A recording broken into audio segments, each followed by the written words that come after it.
Buenos días, mi nombre es el doctor Pablo Aldaz Roldán, soy especialista en radioterapia en Solca Núcleo de Loja. El motivo de la presente charla es para crear una información a la comunidad con el afán de tener un mayor conocimiento acerca de ciertas patologías que afectan en nuestra comunidad.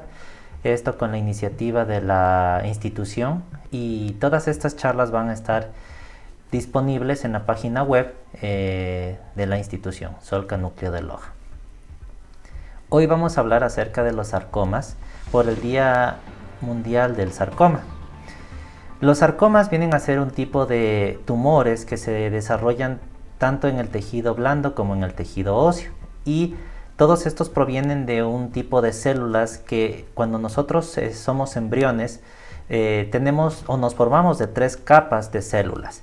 Una de esas capas se llama mesodermo, y a partir de ahí van a salir todos estos tipos de tumores. ¿Qué hace este mesodermo? Este mesodermo produce células que van a dar origen a lo que son los huesos, los músculos, el corazón, el tejido adiposo, y a partir de todo esto puede aparecer los sarcomas. Son frecuentes a ciertas edades. Por ejemplo, en los niños menores de 15 años se presentan el 15% de los sarcomas, y después de los 55 años el 44% de los pacientes desarrollan sarcomas.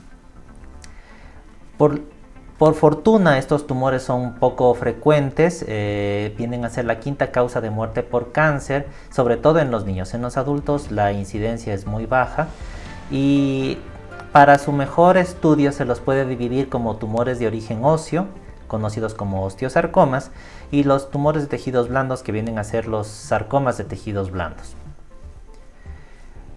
Comenzaremos con los sarcomas de tejidos blandos. La mayor parte de veces estos sarcomas se desarrollan en las extremidades, en el 60%. Esto puede ser brazos, piernas, el 30% en tronco, el 40% pueden ser tumores retroperitoneales, y estos son los más peligrosos porque muchas veces no presentan sintomatología hasta que el tumor es bastante avanzado. ¿Cuál es el retroperitoneo? Algunos se preguntarán. El retroperitoneo es la parte que se encuentra en la parte posterior de la cavidad abdominal.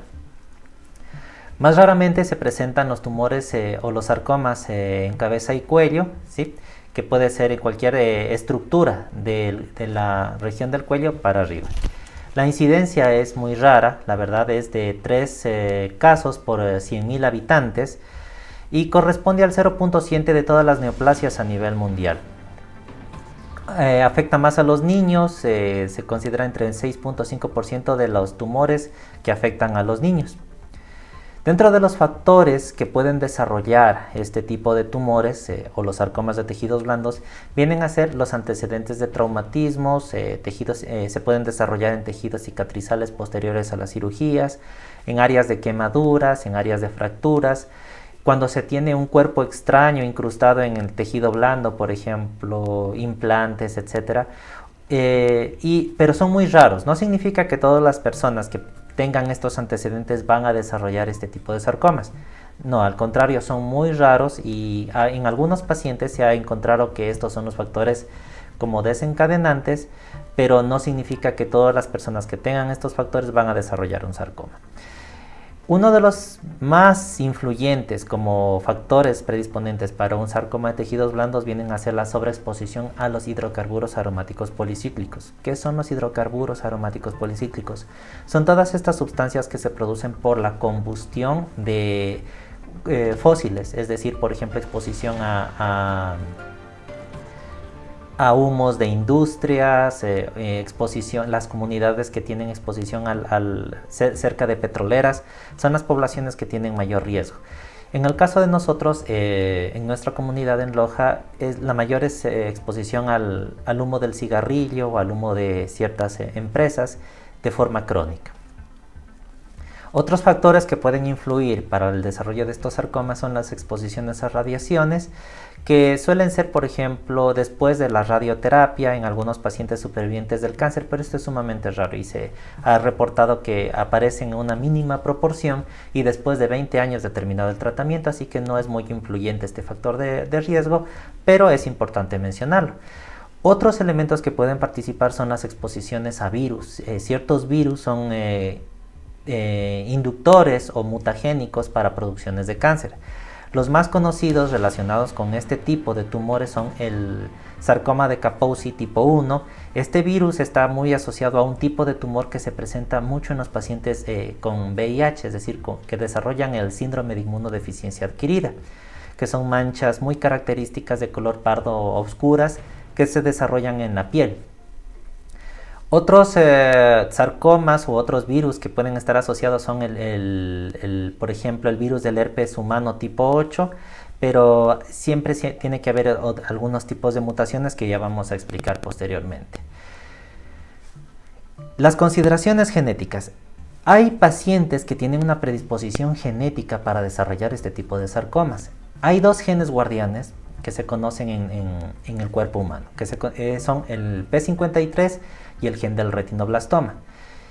Cuando estos genes están bien, cuando no tienen ningún tipo de alteración o mutación, el cuerpo humano puede resistir muchas mutaciones y muchos tipos de cáncer.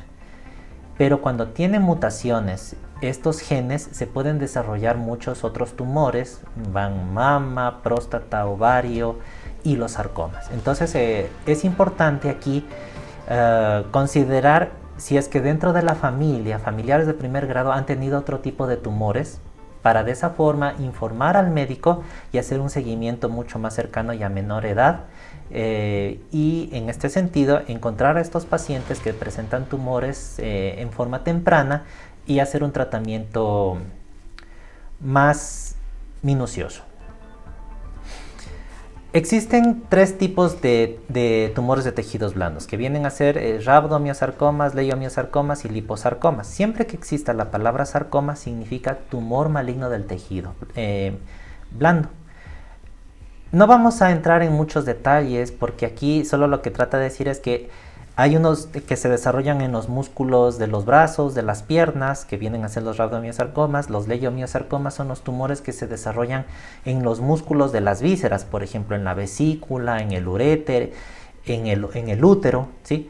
Pero siempre tiene que decir leiomiosarcoma. Si solo dice mioma, esos suelen ser tumores benignos del útero, por ejemplo, que son los más comunes, y estos no representan un mayor riesgo. El tratamiento quirúrgico es la forma usual de hacer tratamiento para cuando son tumores benignos, pero cuando son malignos hay que hacer un abordaje un poquito más minucioso y en algunos pacientes se necesita, aparte de la cirugía, quimioterapia y radioterapia. Ya voy a explicar por qué. Los liposarcomas son tumores que se desarrollan en la grasa. Lipo significa grasa y por lo tanto en algunos pacientes pueden un poco alterarse porque hay ciertos tumores benignos que se conocen como lipomas. Son las típicas masas blandas que se desarrollan en ciertas zonas, como por ejemplo los brazos, las piernas, pero estas no tienen un crecimiento progresivo y a veces desaparecen. Esos son benignos. Pero si estos tumores comienzan a incrementar de tamaño, es importante hacer un abordaje por especialidad. El diagnóstico. La mayor parte de los pacientes son asintomáticos hasta que se desarrollan tumores de gran tamaño y que producen compresión en ciertas zonas como por ejemplo vasos sanguíneos, nervios o hueso, y en este sentido pueden producir dolor. Y cuando ya producen este tipo de manifestaciones es importante hacer un abordaje con un especialista, y aquí el abordaje principalmente va a ser una biopsia excisional. ¿Qué significa? Sacar el tumor, sacar ese tejido completo. No hay que pinchar ese tipo de tumores, por eso es importante que se haga un abordaje por un especialista con bastante formación. El diagnóstico generalmente se lo hace por estudios de imagen, ecografías, tomografías o en algunos casos resonancia magnética nuclear. Eso se lo va a pedir el médico dependiendo de las características del paciente, es decir, la edad, las manifestaciones que presenta, qué síntomas asociados tiene este paciente, y con todo ello se hace un abordaje. Es importante también considerar que cuando una persona tiene un tumor maligno, a través de los convenios, los sistemas de convenios con el Ministerio o el Seguro, el Instituto Ecuatoriano de Seguridad Social, estos tratamientos son completamente gratuitos y por lo tanto la ciudadanía no tiene que hacer ningún tipo de pago, siempre y cuando el tumor sea maligno. Se habla mucho de las metástasis. ¿Qué significa las metástasis? Las metástasis son unas características que tienen los tumores de diseminarse, es decir, de ir a otros órganos a producir siembras, a producir otros tumores. Por ejemplo, puede ser que el tumor se desarrolle en el brazo, ¿ya? O en la parte del retroperitoneo, y puede viajar hacia una zona del pulmón o a una zona del cerebro. Eso se conoce como metástasis. Y esto condiciona un peor pronóstico. Muchos de los tumores también, antes de desarrollar esas metástasis a otros órganos, primero las desarrollan a los ganglios linfáticos regionales, y esto son como unos órganos guardianes, es decir, evitan que se produzca la progresión del tumor hacia otras zonas de forma temprana. En el caso de los sarcomas se presentan metástasis ganglionares solo en el 5%, y a veces hay ciertos tumores que pueden ser un poquito más agresivos, como son el angiosarcoma o los rhabdomyosarcomas, que pueden producir hasta 17% de diseminación ganglionaria. Mientras que los órganos que más suelen ser afectados por este tipo de tumores de tejidos blandos o estos sarcomas de tejidos blandos suelen ser los pulmones. ¿Cómo se clasifican a estos tumores? Bueno, estos tumores se los clasifica según el tamaño y el tipo de células. No todos los tamaños son similares. A mayor tamaño, mayor riesgo y peor pronóstico. Y también las células. A veces en el estudio, esto bueno ya es de especialidad, el patólogo dice, esto es un tumor de alto grado, que significa son tumores que crecen muy rápido. Y hay tumores de bajo grado, que son tumores que crecen muy lento. Entonces el pronóstico está en relación al tamaño y al tipo de células que están creciendo en esto. Y esto el médico les va a dar esta información para asumir qué estrategia terapéutica se va a hacer con este tipo de tumores, ¿sí? Entonces no todos los pacientes van a tener el mismo tratamiento. Algunos pacientes que son los afortunados, que se encuentran en estadios pequeños, tumores pequeños, tumores de bajo grado, solo con la cirugía ya se curan. Pero hay otros pacientes que tienen tumores de mayor tamaño y que tienen alto grado, es decir, que han crecido sumamente rápido, que ahí después de la cirugía van otros tratamientos como quimioterapia y radioterapia. Y esto establece un sistema de clasificación a través de la AJCC, que dice que los tumores pueden ser desde el estadio 1 hasta el estadio 4. El estadio 1 son tumores pequeños con células que crecen muy lento, y el 4 son cualquier tipo de tumor que tenga metástasis a otro órgano. Entonces el pronóstico depende de esto, y generalmente el médico ya le informa al paciente cuál es el estadio y cuáles son las opciones terapéuticas. En el caso de los sarcomas óseos, bueno, la epidemiología, o más que todo la frecuencia de aparición de este tipo de tumores, es mucho menor que los sarcomas de tejidos blandos. Estos se desarrollan en el hueso, en el cartílago, corresponden al 0.2% de todas las neoplasias malignas, ¿sí? Suelen aparecer más en pacientes entre los 19 y 20 años de edad, a la segunda década de su vida, pero no es raro encontrar en pacientes un poco mayores. Aquí podemos encontrar ciertos tipos de tumores dependiendo de la zona en donde se producen. Por ejemplo, hay ciertos tumores que se desarrollan en las células que producen la sangre, que producen las defensas, que producen las plaquetas. A estos se los llama plasmocitos, y cuando los tumores malignos se originan a esto se conoce como plasmocitomas. Estos son los que más frecuentemente se diagnostican. Menos frecuentemente son los tumores propios del hueso, que se conocen como osteosarcomas, y aquí hay una variedad que solo afecta a los niños, que se conoce como sarcoma de Ewing, y hay los muy poco frecuentes que vienen a ser los tumores del cartílago, que se conocen como los condrosarcomas, y otros mucho más raros. Estos en realidad se ve muy poco frecuente, que vienen a ser los cordomas, los tumores de células gigantes, adamantimomas. Entonces estos realmente son muy raros, pero el tratamiento prácticamente es similar en todos. Y igual que el anterior, que los tumores de tejidos blandos, los tumores óseos también tienen un sistema de clasificación dependiendo del tamaño y el tipo de células que están creciendo, y también eso influye en el pronóstico. ¿Cómo se hace el diagnóstico de este tipo de tumores? Generalmente el paciente ya viene con una alteración en las extremidades o dolor, Entonces en ese momento pues se comienza haciendo ciertos estudios, como por ejemplo las radiografías. Ahí se determina por las características de la célula o de las imágenes, ya se puede decir esto es bueno o esto es malo, ¿sí? Por ejemplo, se comienza con una radiografía simple, después se va con estudios más avanzados como tomografías, resonancias magnéticas de los huesitos o a veces de otros órganos como tórax, abdomen, pelvis, porque también como los tumores de tejidos blandos, los tumores óseos también suelen dar metástasis al pulmón, entonces ahí se va a buscar principalmente si es que hay siembras. Se pueden observar imágenes como estas, en la cual se llama como, si se pueden ver, esto es un hueso normal en esta parte de arriba, ¿sí? Y en la parte inferior se hace como que se fragmenta. Esto es un hallazgo de un tumor óseo maligno. También se puede levantar y hacer como un triangulito, que también es otra característica que se puede ver en este tipo de tumores.